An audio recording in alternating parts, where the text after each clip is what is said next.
Good morning. Today's Thursday, and today I'm going to read you a story called The Beeman. And this is a story specifically about a beekeeper. Now, what I'm going to ask you to do when you're done is to draw a picture of the beekeeper's suit and to label it, and then to write a sentence about why is it important that a beekeeper, that's somebody who takes care of bees, wear this specific kind of beekeeper suit. I'll upload some videos that will also show you some information about that, so you have quite a bit of research at your disposal when you go to write your sentence and draw your picture. But for now, I'm going to read you this story called The Beeman. It's written by Lori Krebs and Valeria Sis. There wouldn't be sunflowers, wouldn't be peas, wouldn't be apples on apple trees if it weren't for fuzzy old buzzy old bees dusting pollen from off of their knees. That's a poem that starts the book.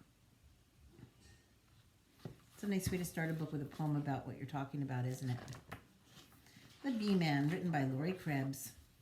Here's my grandpa, who's known in town as the Beeman.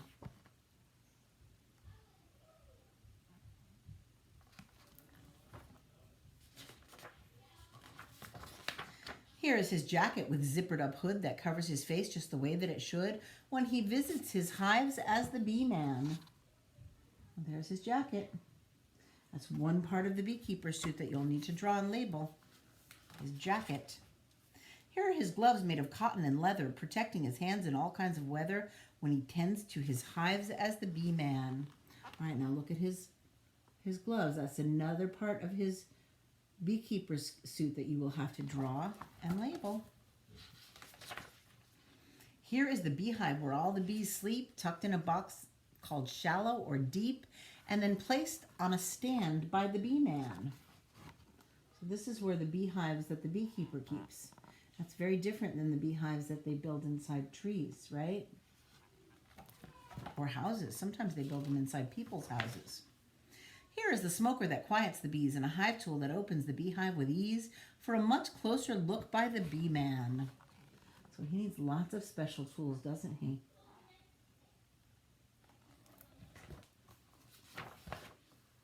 Here is the queen bee who does her job well and lays tiny eggs in a six-sided cell. She's the heart of the hive, says the Beeman.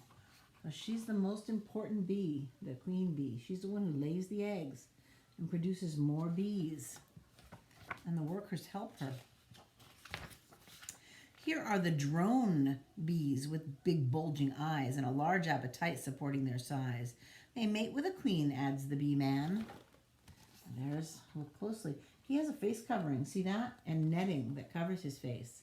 See how the illustrator made the netting by crossing black lines? They drew a bunch of lines going one way and then a bunch of lines going the other way to make it look like netting over their face. So the bees can't get in and sting them, right? You gotta have some protection. Here are the workers, 10,000 or more, who gather the nectar to bring back and store in honeycomb cells for the Beeman.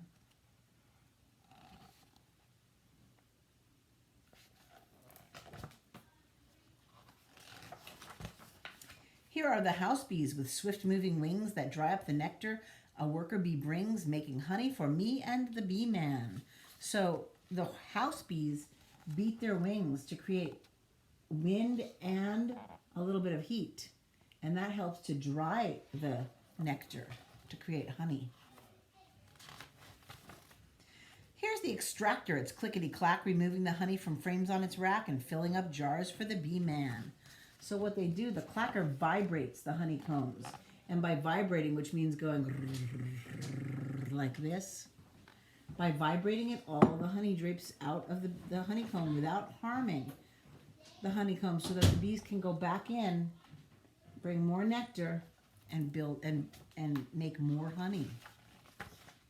Here's some of the honey returned to the hive. It's food for the bees to help them survive the long winter days near the Beeman. So they don't take all the honey. They leave some of the honey for the bees to survive through the winter.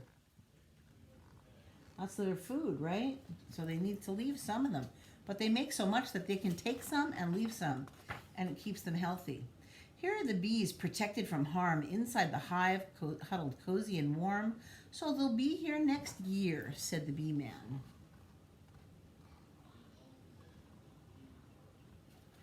one of the things that we're doing is creating a pollination garden in the front of our school.